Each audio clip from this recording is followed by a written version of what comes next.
The humble powder brush is more than just a tool. It's a silent witness to centuries of beauty evolution. Before the refined brushes we know today, the earliest methods for applying powders were rudimentary. In ancient Egypt and Rome, women used their fingers or small pads of fabric to apply powders made from ground minerals and chalk. The goal was a pale complexion, a symbol of status that distinguished the wealthy from those who toiled outdoors. These early applications were often heavy and uneven, creating a mask-like finish rather than the seamless blend we seek today. The concept of a dedicated tool for powder was still centuries away. The Renaissance saw a resurgence of pale skin as the ultimate beauty standard. Aristocratic women in Europe used powders made from ingredients like Venetian ceruse, a toxic white lead pigment. The application tools evolved slightly, with small puffs made from swansdown cotton or lambswool becoming popular. These puffs allowed for a slightly more controlled application than fingertips, patting the powder onto the skin. However, the texture was still dense, and achieving a natural look remained a significant challenge. The focus was on opaque coverage, not subtle enhancement. The 17th and 18th centuries in Europe, particularly in the French court, marked a period of extravagant makeup. Both men and women of the nobility wore heavy white face powder, often made from rice or wheat flour. The swansdown puff remained the primary applicator, but its use became more ritualized. It was during this time that the first recognizable precursors to the modern brush began to appear, though they were not for powder.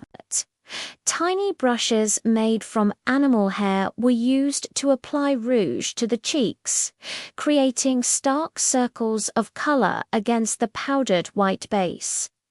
Powder was still patted on, not swept. The Victorian era brought a dramatic shift towards naturalism in beauty. Overt makeup was considered improper, associated with actresses and prostitutes. Respectable women aimed for a subtle, healthy look, while face powder was still used discreetly to reduce shine. It was applied with extreme care. The soft swansdown puff was perfect for this light dusting, allowing for a delicate veil of powder that was almost invisible. The idea of a brush specifically for face powder had not yet entered the mainstream. Application was about mattifying, not sculpting or setting in the modern sense. The true birth of the modern powder brush is intertwined with the rise of the cosmetics industry and Hollywood in the early 20th century. As cinema moved from stage to screen, makeup artists needed tools that could create a flawless look under harsh studio lighting. The heavy, cakey makeup of the past didn't translate well on film. This demand drove innovation. Companies like Max Factor began developing finer, more sophisticated powders and the tools to apply them. The first powder brushes, often with handles made of wood or early plastics and bristles of animal hair, were created for professional makeup artists.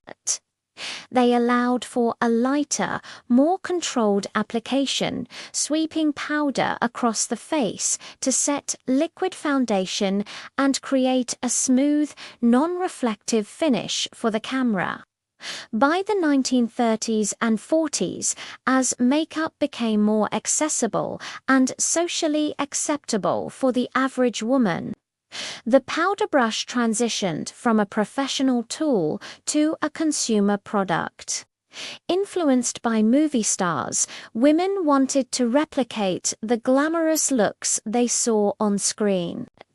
Cosmetic brands began marketing powder brushes as part of a complete makeup kit.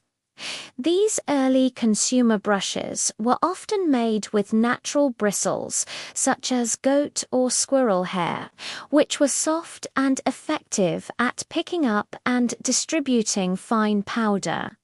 The design was simple, a handle and a rounded, fluffy head, a form that remains classic to this day. The post-war boom of the 1950s saw makeup become an everyday staple. The powder brush was now a common item on dressing tables. Its design began to diversify. While the large, fluffy brush remained the standard for all-over powder application, smaller, more tapered versions emerged for more precise work, like applying powder under the eyes or around the nose. The materials also evolved, with manufacturers experimenting with different types of animal hair to achieve varying levels of softness and density. This was the beginning of specialization in brush design. The 1960s and 70s brought new makeup trends, from the matte, powdered look of the early 60s to the more natural sun-kissed glow of the 70s. The powder brush adapted accordingly. The rise of pressed powder compacts, complete with a small flat puff, briefly challenged the brush's dominance for on-the-go touch-ups. However, for the initial application at home, the brush remained superior for achieving a lightweight, even finish. It was during this period that the idea of using a powder brush to apply bronzer for a warm, sculpted look first gained popularity. The 1980s was a decade of bold, expressive makeup. More was more. The powder brush was essential for applying and blending heavy layers of setting powder over foundation, as well as for sweeping on vibrant blush and contour powders. Brush shapes continued to evolve, with angled and more densely packed brushes being developed to aid in the sharp contouring techniques that defined the era. The tool was no longer just for creating a matte base.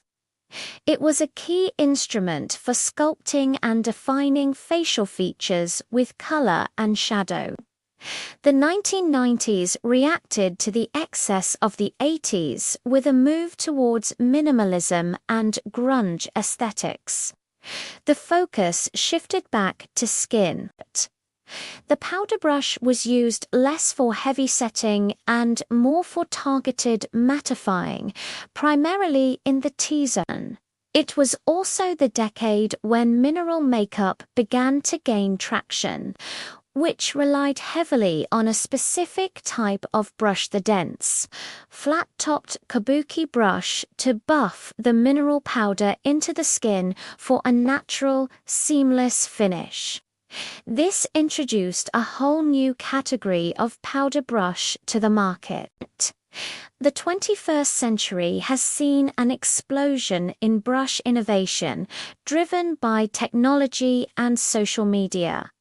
The most significant development has been the rise of synthetic bristles.